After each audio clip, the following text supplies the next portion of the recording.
Hello दोस्तों, नमस्कार। अभी की सबसे बड़ी खबर आ रही है, जहां प्रधानमंत्री नरेंद्र मोदी जी और वियतनाम के प्रधानमंत्री फाम मिन की रणनीति से परेशान हो जाएगा चाइना, जिनपिंग को नहीं आएगी नींद, बताएंगे ऐसा डील करने जा रहा है अपना भारत। तो वहीं श्रीलंकाई नेवी से बचने में पलट गई भारतीय मछुआरे की नाव, जिसके बाद भड़क उठा अपना भारत श्रीलंका पर। मछुआरे की मौत के मामले में उच्चायुक्त को किया तलब दोस्तों। तो वहीं बताएंगे एक्शन में आई बांग्लादेश की पीएम शेख हसीना, जमात इस्लामी और इस्लामी छात्र शिविर को लेकर ले लिया बहुत बड़ा एक्शन। तो वहीं बताएंगे हमास नेता की हत्या से भड़क गया ईरान, खामेनेई ने दे दिए हमले के आदेश, इजराइल ने कहा युद्ध के लिए हम भी हैं तैयार, जिसके बाद भारत भी अलर्ट हो गया दोस्तों और सबसे बड़ा फैसला ले लिया इस मुद्दे पर अपने भारत ने। तो वहीं केशव प्रसाद मौर्य ने बढ़ा दी क्या वाकई में योगी जी की टेंशन, यूपी में बता दिया जारी है करप्शन। दोस्तों एक से एक बड़ी खबर आपको बताएंगे, बस आप वीडियो के अंत तक बने रहेगा। और खबरों में आगे बढ़ने से पहले अपने देश भारत का पुरजोर समर्थन करते हैं तो वीडियो को लाइक करके, चैनल को सब्सक्राइब करके, बेल आइकन दबा के कमेंट में जय हिंद अवश्य कहिएगा। बात करें पहली बड़ी खबर की, जहां पीएम मोदी और वियतनाम के प्रधानमंत्री फाम मिन की इस रणनीति से परेशान हो जाएगा चाइना, जिनपिंग को नहीं आएगी नींद, बता दे चीन के दुश्मन देश इन दिनों भारत के साथ अपनी दोस्ती को लगातार मजबूत कर रहे हैं ताकि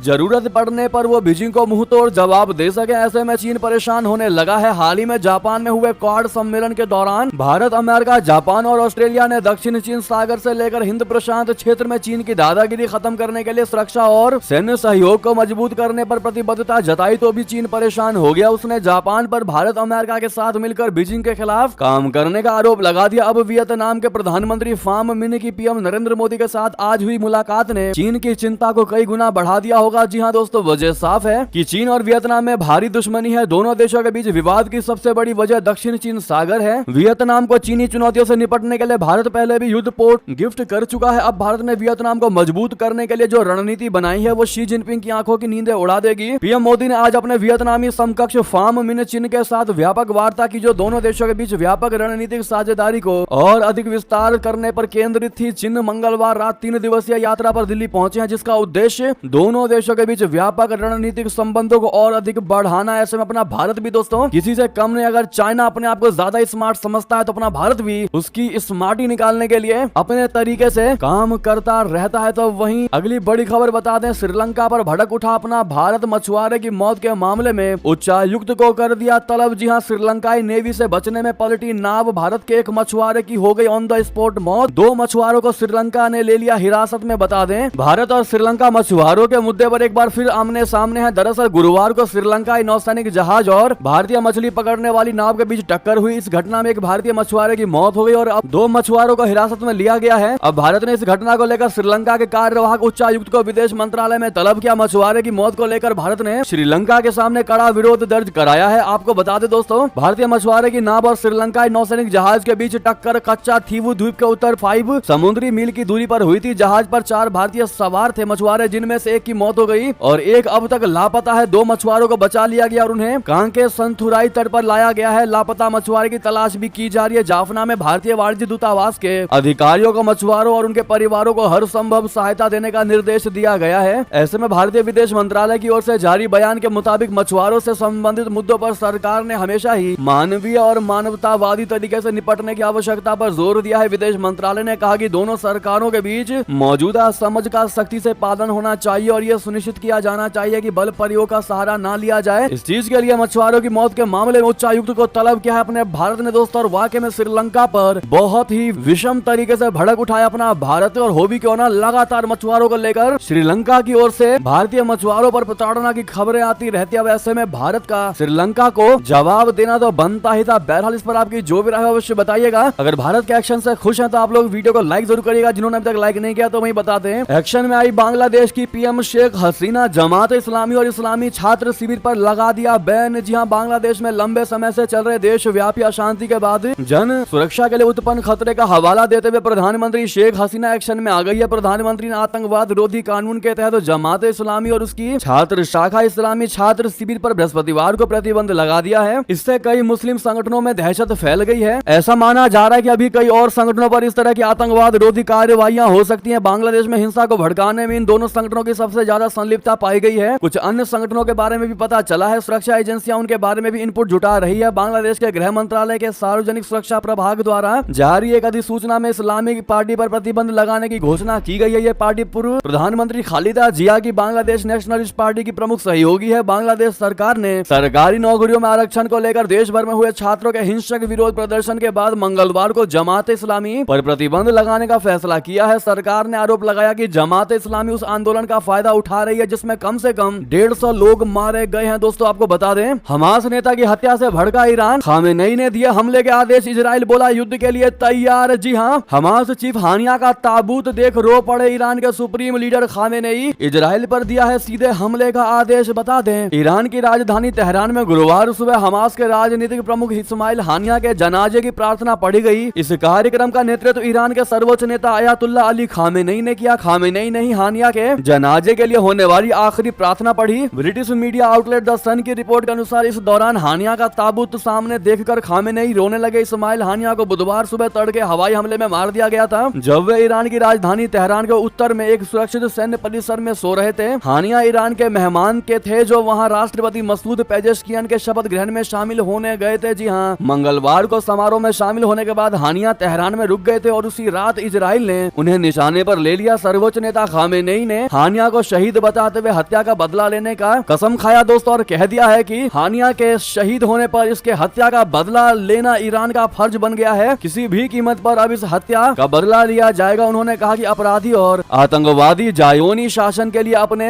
लिए सजा का आधार तैयार कर लिया है। तो वहीं दोस्तों, इजराइल के एक्शन से कई देशों में भारी अलर्ट मचा दिया गया है। जहां इंडिया ने अपने नागरिकों के लिए एडवाइजरी जारी कर दी है, लेबनान से तुरंत निकले बाहर जैसा दिया गया है एडवाइजरी दोस्तों। तो वहीं ऑस्ट्रेलिया और कनाडा भी हुआ सतर्क। दरअसल हाल ही में इस एक्शन के बाद बेरूत में भारतीय दूतावास ने लेबनान में रह रहे भारतीय नागरिकों के लिए एक सलाह जारी की है। भारतीय दूतावास ने अपने नागरिकों को सतर्क रहने और गैर जरूरी यात्राओं से बचने की सलाह दी है। अन्य देशों ने भी अपने नागरिकों के लिए ऐसी ही एडवाइजरी जारी की है। तो वहीं हानिया की मौत पर पाकिस्तानी नेता ने खुमैनी को सुना दी खरी खोटी, कह दिया ईरानी मुल्लाओं को बस औरतों पर जुल्म ढाना आता है। दरअसल हानिया की मौत पर फवाद चौधरी ने इजराइल को तुरंत जवाब न देने के लिए ईरान सरकार की कड़ी आलोचना की है। उन्होंने पूछा है कि ईरानी नेताओं को सिर्फ औरतों के लिए ही सारे कानून बनाने आते हैं। फवाद चौधरी ने कहा कि ईरान के मुल्ला मोरल पुलिसिंग के खिलाफ प्रदर्शन करने वाली महिलाओं को तो मार सकते हैं और उन पर अत्याचार कर सकते हैं, लेकिन जब बात इजराइल की बात आती है तो वे किसी बूचड़ खाने के मेमना बनकर दुबक जाते हैं। यानी कि दोस्तों, कहीं ना कहीं फवाद चौधरी ईरान को घुसाने की कोशिश में लगा हुआ है ताकि ईरान इजराइल पर हमला कर सके, क्योंकि खुद इजराइल को कोई देश नहीं मानता है। पाकिस्तान के लिए इजराइल एग्जिस्ट ही नहीं करता। यहाँ तक कि पाकिस्तान के पासपोर्ट पर भी लिखा हुआ है कि ये पासपोर्ट हर एक देश में वैलिड है एक्सेप्ट इजराइल। ऐसे में पाकिस्तान हर तरीके से चाहता है कि इजराइल को नेस्तनाबूद किया जा सके। तो वहीं दोस्तों बता दें, अपनी नापाक हरकतों से बाज नहीं आ रहा ड्रैगन। ताइवान की सीमा में घुसे 29 चीनी लड़ाकू विमान और 10 नौसैनिक जहाज। जी हाँ, चीन लगातार ताइवान पर शिकंजा कसने और उसे अपना क्षेत्र बताने की कोशिश में लगा हुआ है। इस बीच ताइवान में 29 चीनी सैन्य विमानों और 10 नौसैनिक जहाजों को देश के चारों ओर घूमते हुए देखा गया है। ये जानकारी खुद ताइवान के रक्षा मंत्रालय ने दी है। ताइवान के रक्षा मंत्रालय ने बताया है कि चीन के 29 लड़ाकू विमानों में से 13 ने ताइवान के जल क्षेत्र संधि को पार करते हुए ताइवान के उत्तरी, मध्य, दक्षिण, पश्चिम और पूर्वी वायु रक्षा क्षेत्र में घुस गए। वहीं इसके जवाब में ताइवान ने चीन की नापाक हरकत पर नजर रखने के लिए अपने विमान और नौसैनिक जहाजों को भेजा है और सीमा पर मिसाइल सिस्टम को तैनात कर दिया है। दोस्तों तो वहीं बता दें, रूस के साथ बातचीत करने के लिए बेताब है यूक्रेन। जेलेंस्की ने की अपील, कहा आमने सामने बैठकर बात करना चाहते हैं। जी हाँ, लड़ाई के मोर्चे पर पिछड़ने के बाद यूक्रेन अब रूस के साथ कूटनीतिक तरीके से विवाद का अंत करना चाहता है। यूक्रेन के राष्ट्रपति वोलोदिमीर जेलेंस्की ने कहा है कि वो चाहते हैं कि जब भी रशिया यूक्रेन युद्ध पर अगली शांति वार्ता हो तो उसमें रूस को भी शामिल होना चाहिए। रूस यूक्रेन युद्ध के मुद्दे पर बीते जून में स्विट्जरलैंड में एक शांति वार्ता हुई थी जिसमें दुनिया भर के नेता शामिल हुए थे। हालांकि रूस ने उस शांति वार्ता से दूरी बनाकर रखी थी। साथ ही चीन ने भी इस शांति वार्ता में शिरकत नहीं की थी। जेलेंस्की ने कहा कि पहली शांति वार्ता में रूस को आमंत्रित नहीं किया गया था, लेकिन अब समय आ गया है कि रूस भी शांति वार्ता में शामिल हो। दुनिया के अधिकतर देश अब चाहते हैं कि रूस भी बातचीत का हिस्सा बने, वरना बातचीत से कुछ हासिल नहीं होगा। अगर पूरी दुनिया चाहती है कि रूस भी बातचीत में शामिल हो तो हम इसके खिलाफ नहीं हो सकते। तो दोस्तों वहीं बता दें, अमेरिका से F-16 जेट के कल पुर्जे तक नहीं खरीद पा रहे कंगाल। पाकिस्तान भारत से युद्ध लड़ने का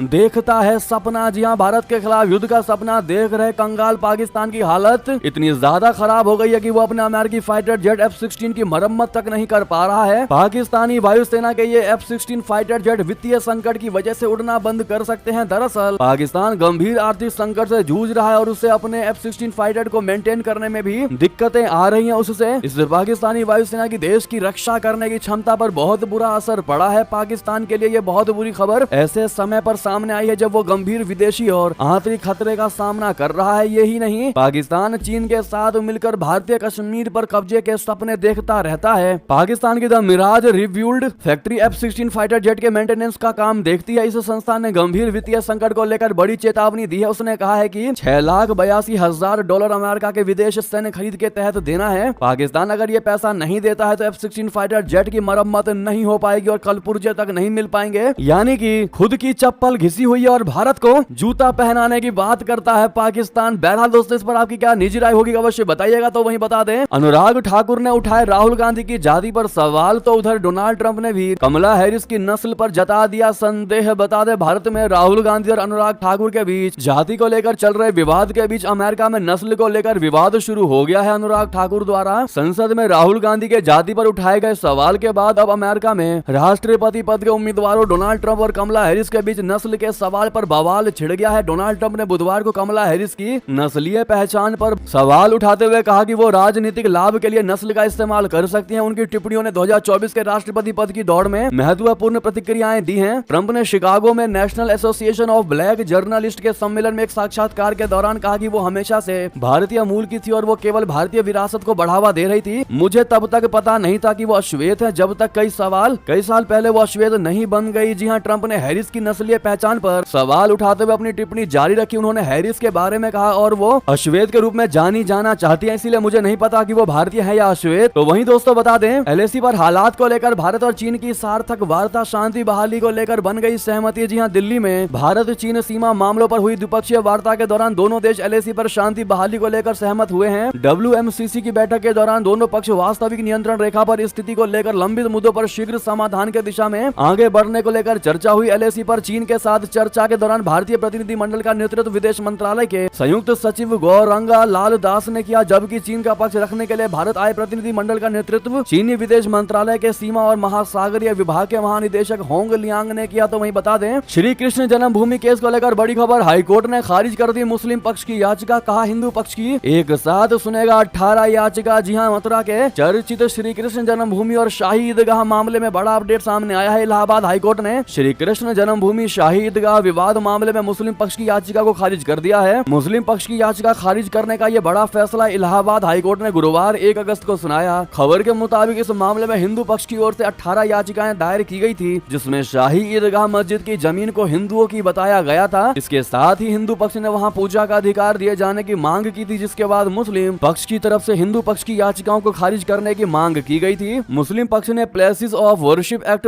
वक्फ एक्ट, लिमिटेशन एक्ट और स्पेसिफिक पोजेशन रिलीफ एक्ट का हवाला देते हुए हाईकोर्ट में याचिका दायर की थी, लेकिन हाईकोर्ट ने मुस्लिम पक्ष की याचिका को वहीं के वहीं खारिज कर दिया। जी हां दोस्तों, तो वहीं आपको बता दें, केशव प्रसाद मौर्य ने बढ़ाई क्या वाकई में योगी जी की टेंशन, यूपी में बता दिया कि अभी भी जारी है करप्शन। जी हां दोस्तों, उत्तर प्रदेश के मुख्यमंत्री उप मुख्यमंत्री केशव प्रसाद मौर्य द्वारा एक शीर्ष पुलिस अधिकारी को राज्य में बढ़ते भ्रष्टाचार और साइबर अपराध की बढ़ती घटनाओं को समाप्त करने का निर्देश मुख्यमंत्री योगी आदित्यनाथ और सत्तारूढ़ भारतीय जनता पार्टी में उनके उप मुख्यमंत्री के बीच जारी सत्ता संघर्ष को एक नया संकेत मिला है, जिसने राजनीतिक हलकों में भौहें चढ़ा दी हैं, यानी आईब्रोज को ऊंची कर दी है। उन्होंने बढ़ते भ्रष्टाचार और साइबर अपराध का उनका संदर्भ राजनीतिक हलकों में योगी पर परोक्ष कटाक्ष के रूप में देखा जा रहा है, जिनके पास गृह मंत्रालय का प्रभार है। दोस्तों, योगी जी और मौर्य के बीच खींचतान पहली बार पार्टी की एक बैठक में सामने आई थी, जिसमें लोकसभा चुनावों में उत्तर प्रदेश में पार्टी को बड़ी हार के कारणों की समीक्षा की गई थी। हाल ही में संपन्न आम चुनाव में भाजपा को केवल 33 सीटें मिली, जबकि 2019 में उसे 62 सीटें मिली थी और उसे अपनी कई सीटें समाजवादी पार्टी के हाथों गंवानी पड़ी थी। बहरहाल दोस्तों, इस मुद्दे पर आपकी क्या निजी राय होगी कमेंट में लिखकर अवश्य बताइएगा। क्या वाकई में केशव प्रसाद मौर्य थोड़े से योगी जी से जुदा होते नजर आ रहे हैं? आपकी क्या राय है दोस्तों, वाकई में ऐसा है या फिर ये विपक्षी भ्रम फैलाने की कोशिश कर रहे हैं? आपकी जो भी राय हो अवश्य बताइएगा। ये थी की सारी बड़ी खबर। आपको खबर कैसी लगी? आशा करता हूँ थोड़ी भी अच्छी लगी तो वीडियो को लाइक करके चैनल को सब्सक्राइब करके बेल आइकन दबा के कमेंट में जय हिंद कहना मत भूलिएगा। मिलता है अगली बड़ी खबर में। बहुत बहुत धन्यवाद। जय हिंद, जय भारत।